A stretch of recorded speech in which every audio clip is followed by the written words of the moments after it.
No, it's a great win for us. Shorthand a little bit with our players out, but we tried a lot of different lineups tonight.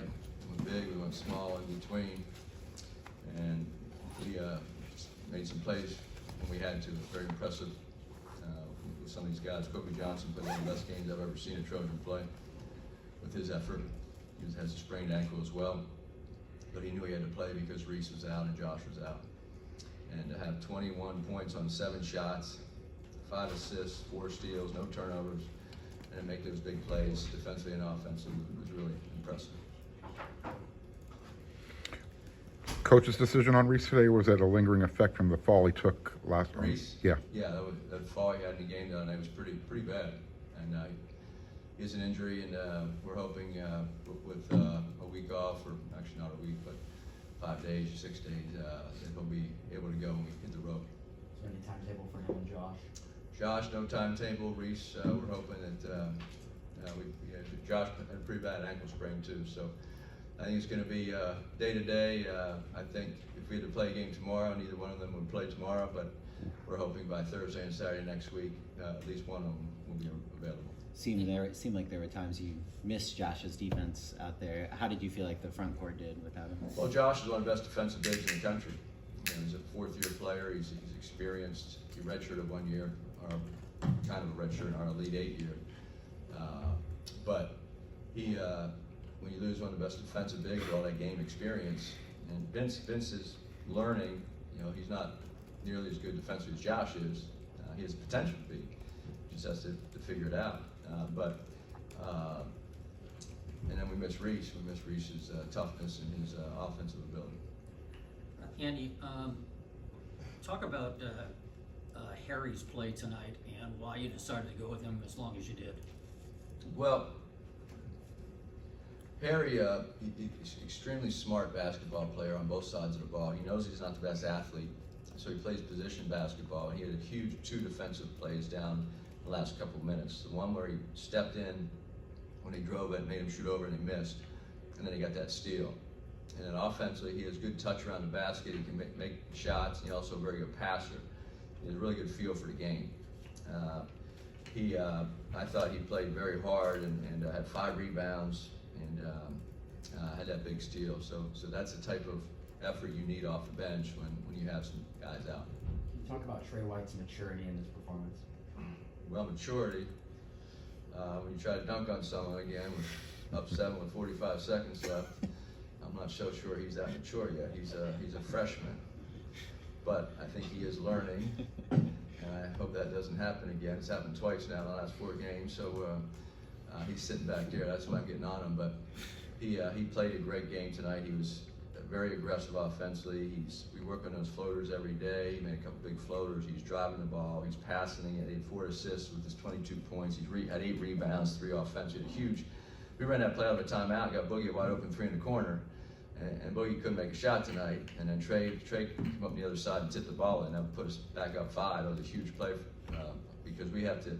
When we're not shooting the ball well, we go 4 for 22 from the 3-point line. You need to manufacture some points sometimes off your defense or offensive rebounding. And Trey was really good at 3 offensive boards. So I thought this was one of his best games, probably his best game, because under the circumstances, we need every one of those points and rebounds he gave us tonight.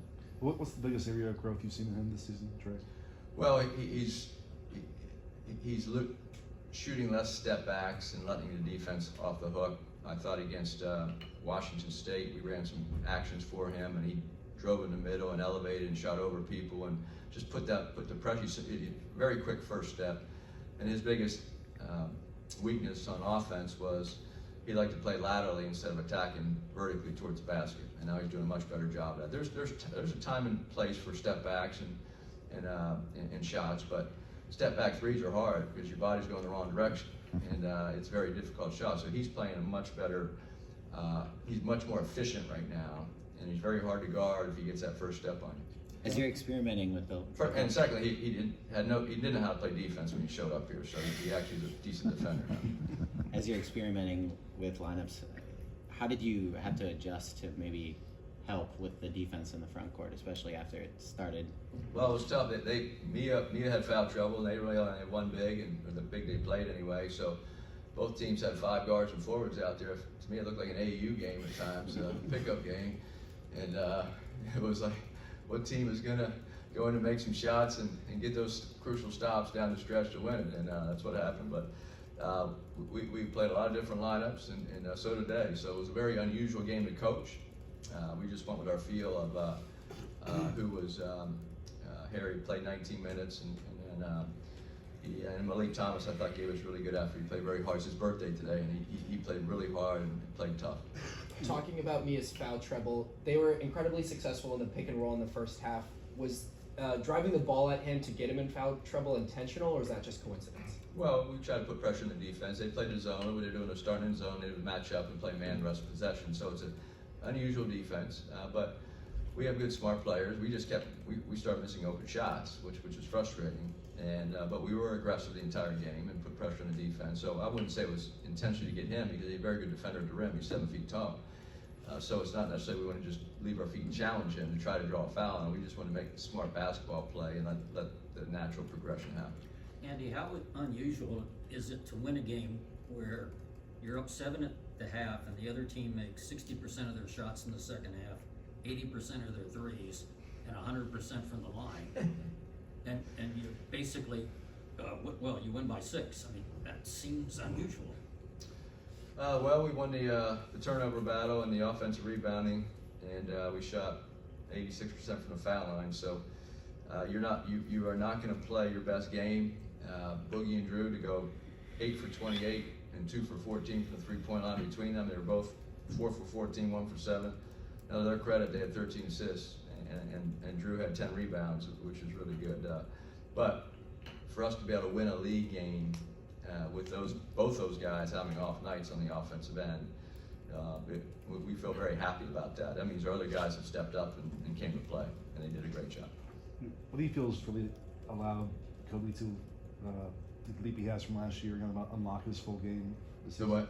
What's allowed Kobe to take the leap he has from last year? Well, he's a sophomore. A lot of guys make big jumps between their freshman and sophomore year. They figure it out, all freshmen get mad when they don't play big minutes. Kobe thought he should have been starting playing 35 minutes last year. He just wasn't as good as our guys, and now he is. So I play our best players, and they all get mad at me when they don't play, and that's the part as a head coach. But he just wasn't good enough last year to play that big minutes. He helped us in spots. He's a very good defender, but he was young and inexperienced. And Curtis Schultz has done a great job with him in the weight room, our strength coach, and now he looks like a darn all-league player. And he played like that the entire game tonight. So that's what we expect of our players, to improve, get in the weight room, work on your skills, and become a basketball player. And so we give him all the opportunity in the world to do that, and happy to say that he's arrived.